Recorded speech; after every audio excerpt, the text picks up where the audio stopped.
जय सच्चिदानंद। बोलो मेरे श्री गुरु महाराज की जय। बोलो सांचे दरबार की जय। श्री नटली निवासी भगवान की जय। श्री परमहंस दयालु महाराज की जय। श्री अद्वैत दर्शन वचनामृत में अब महाप्रभु जी मनुष्य के इंद्रियों के बारे में बताते हैं। हमारे श्री श्री परमहंस दयालु महाप्रभु कहते हैं कि मनुष्य में 11 इंद्रियां बताई गई हैं। पहली है 5 कामेंद्रियां, फिर 5 ज्ञानेंद्रियां और हमारा 11वां मन। प्रकृति के 3 गुण हैं जो है सत्व, रज और तम। प्रकृति के 3 गुण सत्व, रज, तम के कारण उनमें से हर एक की 3 आकृतियाँ हैं, यानी कि सत्व की भी 3 है, रज की भी 3 है और तम की भी 3 है। उनमें हर एक इंद्रिय बलवान है तथा 3 गुणों से कार्य करती है, यानी 3 प्रकार, एक इंद्रिय 3 प्रकार के कार्य करती है।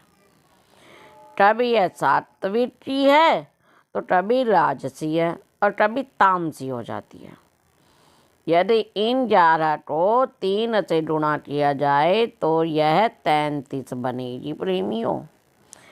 और इन 33 प्रकार की इच्छाओं में ये क्रोध वासनाएं सम्मिलित हैं। इसलिए यदि 33 को क्रोध से गुणा किया जाए तो संख्या 33 करोड़ होगी, क्योंकि एक इच्छा का पूरा करने वाला एक देवता होता है। इसलिए इन देवताओं की संख्या भी 33 करोड़ तक पहुँचेगी। 24 प्रकृति से जो प्रेम, घृणा, सुख, दुख, मृत्यु, जीवन की 7 अवस्थाएं अर्थात विकार उत्पन्न होते हैं, जिनका वर्णन भगवत गीता, हमारी भगवत गीता में 13वें अध्याय के 7वें श्लोक में वर्णन आया है। उनको शून्य के रूप में पढ़ा जाए तो भी 33 करोड़ की संख्या बनती है। इसी प्रकार आकाश, पवन, अग्नि, जल, पृथ्वी, मन, बुद्धि, ये 7 प्रकृतियाँ हैं। इनको 3 गुणों से गुणा किया जाए तो 21 की संख्या बनती है। क्योंकि जीव सृष्टि 4 प्रकार से बढ़ती है। पहला है अंडज, दूसरा है जेरज, तीसरा सवदज, चौथा है उद्भज। इसलिए 21 को 4 से गुणा करने से 84 की संख्या बनती है। और प्रेमियों, 5 तत्वों को जिनको जड़ तथा जंगम माना गया है, शून्य के रूप में पढ़ा जाए तो 84 लाख की संख्या बनती है। यही 84 लाख योनियाँ मानी गई हैं। बस देखो, जहाँ इतनी अधिक इच्छाएं हैं वहाँ उनके पूरा होने की कौन सी आशा है। यही कारण है कि भोगों को भोग कर मुक्ति प्राप्त करना अथवा इच्छाओं को समाप्त करना कठिन है। इन इच्छाओं की जड़ काट कर मोक्ष मिल सकती है और इसकी विधि ये है। ये मन जो सभी इच्छाओं का भंडार है, उसकी सीमा से पार निकल जाए।